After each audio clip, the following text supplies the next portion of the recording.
Hey guys, ఈ రోజు matter ఏంటంటే నైట్ మూవ్ నుంచి రూమ్ కి వచ్చి పడుకునేసరికి ఎర్లీ మార్నింగ్ 3 అయిపోయింది. నెక్స్ట్ డే మార్నింగ్ లెగేసరికి 12 అయింది. అదే ఇంటికాడ ఉంటే ఈ పాటి కథ వేరేలా ఉంది. లేవాయించుకోడకానా తెల్లార్లు తొంగని కాలేజీకి అక్కడ పోకుండానా. ఇంకా మధ్యాహ్నం అలా తినేసి మళ్ళీ పడుకొని ఈవినింగ్ 4 కి లేచాం. ఇంకా లేట్ అయిపోయిందని లేట్ చేయకుండా సుదర్శన్ థియేటర్ దగ్గరికి వెంటనే వెళ్ళిపోయాం.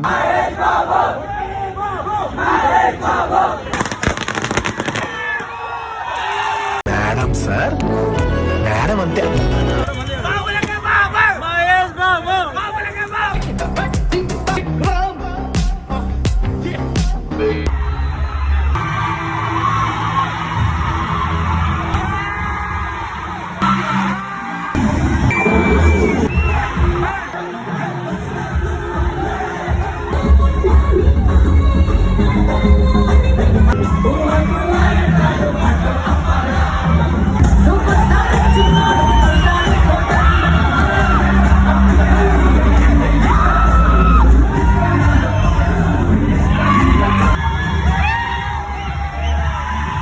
మీరైతే అకౌంట్ ని ఫాలో చేసుకోండి. తర్వాత ఏమైందో నెక్స్ట్ వీడియోలో పెడతా. ఇంకంతవరకు ఉంటా మరి.